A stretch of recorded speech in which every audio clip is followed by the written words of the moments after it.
Good day, everybody, and welcome to another edition of the Military and Foreign Affairs Network. I am your host, the voice of reason. In this episode, I wanted to go ahead and show you, the viewer, the video of what happened at the Standford indoctrination complex. What you will see is the law students, aka the Red Guards in training at Standford. And you will also see an administrator, the chief commissar of diversity and equity and inclusion, get up and berate this sitting judge. And again, this judge is there to supposedly have a discussion and teach.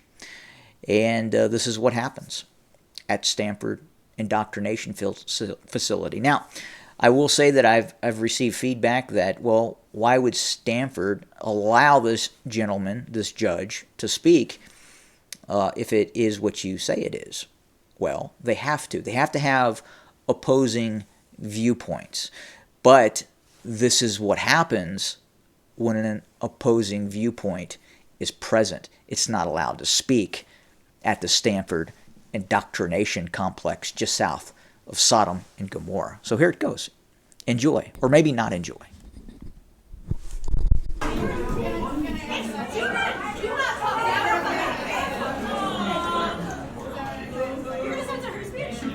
am an associate dean, and I would love to answer your question. Can I? Yeah, and to this room, because you're asking for the room as well. Is that okay? Associate dean, what do you like to say? The room like to hear. She doesn't need your permission. Is that okay? Because you are also talking to the room.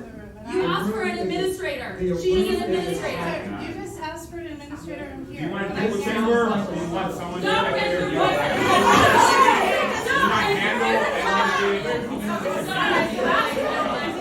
Can I say something, Tim? Is that okay? Is that okay? So you've invited me to speak here, and I'm being heckled nonstop. And I'm just asking for an administrator to sign what That's an I'm administrator. Your racism is showing. Wait, just Respect black women. if you want a marketplace of ideas, you have gotten what you wanted, take Can it. I help? Like, do you want an echo chamber? What's the issue? Can I help? I guess I have prepared remarks, but And I want you to be able to, I letting want me you to be get. able to get it prepared. Okay. Yes. And I had to write something down because I'm so uncomfortable up here. And I don't say that for sympathy. I just say I'm deeply, deeply uncomfortable. I'm uncomfortable because this event is tearing at the fabric of this community that I care about and I'm here to support.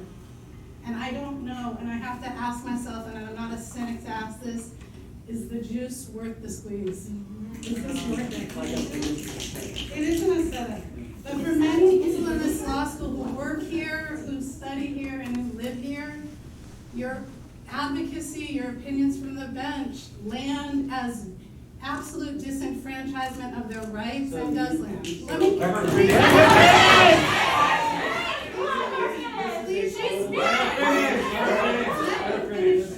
Let me finish.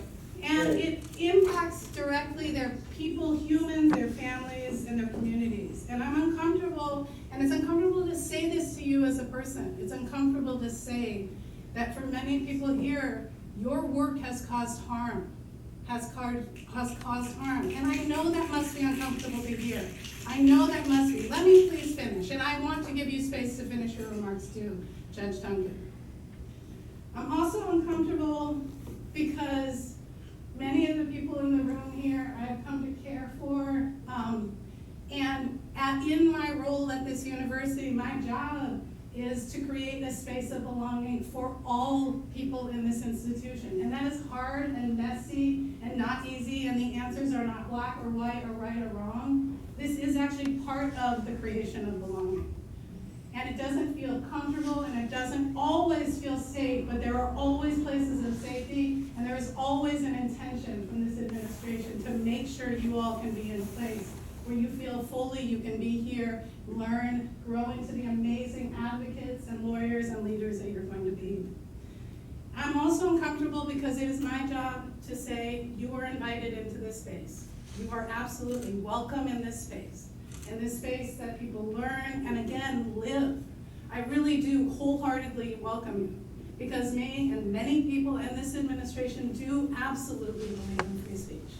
We believe that it is necessary. We believe that the way to address speech that feels abhorrent, that feels harmful, that literally denies the humanity of people, that one way to do that is with more speech and not less. And not to shut you down or censor you or censor the student group that invited you here. That is hard, that is uncomfortable, and that is a policy and a principle that I think is worthy of defending even in this time, And again, I still ask, is the juice worth the squeeze? What is that? I mean, is it worth the pain that this causes and the division that this causes? Do you have something so incredible, important to say about Twitter and guns and COVID that is worth this impact on the division of these people who have sat next to each other for years, who are going through what is the battle of law school together so that they can go out into the world and be advocates? And this is the division this caused. When I say, is the juice worth the squeeze, that's what I'm asking. Is this worth it? And I hope so, and I'll stay for your remarks to see, because I do want to know your perspective. I am not, in the business of wanting to either shut down speech, because I do know that if they come for this group today, they will come for the group that I am part of tomorrow. I do believe that, and I understand why people feel like the harm is so great that we might need to reconsider those policies. And luckily, they're in a school where they can learn the advocacy skills to advocate for those changes. I hope that you have something to share with us that we can learn from. I hope you can learn too while you're in this learning institution. I hope you can look through the spectacle of the noise to the people holding these signs. The people who are here to learn, the people who, just like you, absolutely are fighting for, working for freedom, just to be free, to be themselves. That is what they are here for. They are here because they feel harmed, not just by your speech. If it was just words, that would be one thing. You have authority and you have power to make decisions that impact the lives of millions. And I hope if you learn anything, if you can listen through your partisan lens, the hyper-political lens, and just look and see human beings who are asking you to take care. And like all guests on our campus, we ask that you come with good intentions and respect. And I do want to hear your remarks, and I do want to say thank you for protecting the free speech that we value here of our speakers and of our protesters. And I want to remind you all of one thing. I chose to be here today. You all chose to be here today. Many people go before Judge Duncan who do not necessarily choose to be there. And they have to listen to everything he says. Literally thousands of people. You have a choice. You do not need to stay here if this is not where you want to be. You can stay here if this is where you want to be right now. But make that choice. If you do choose to stay here, I do think we should give space to hear what Judge Duncan has to say. And I hope that also you will take question and answer and comment section to say what you need to say and to ask the questions you need to ask. I'm really grateful to be in this institution. I look out and I don't ask what is going on here. I look out and I say, I'm glad this is going on here.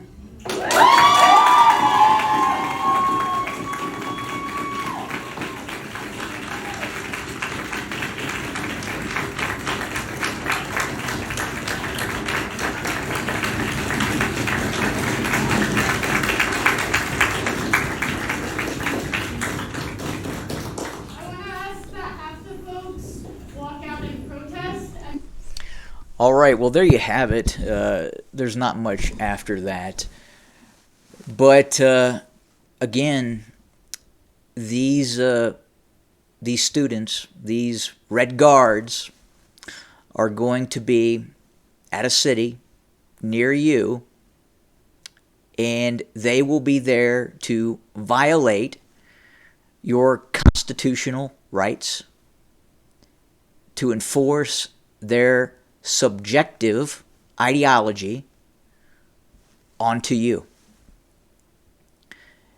It's interesting to listen to the chief commissar of equity inclusion get up there and say, is the juice worth the squeeze? And you know what she's saying by that. Is this sort of speech, or what this judge is saying, worth it? And she doesn't want to hear it.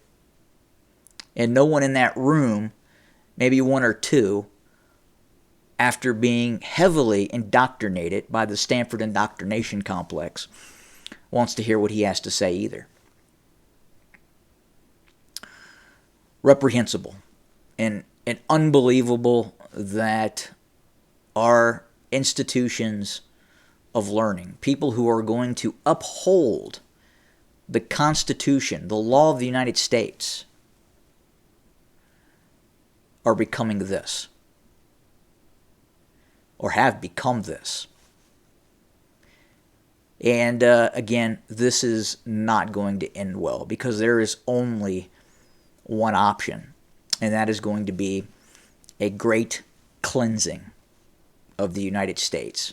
Again, not going to be pretty, but this right here has to be purged. Have a good day.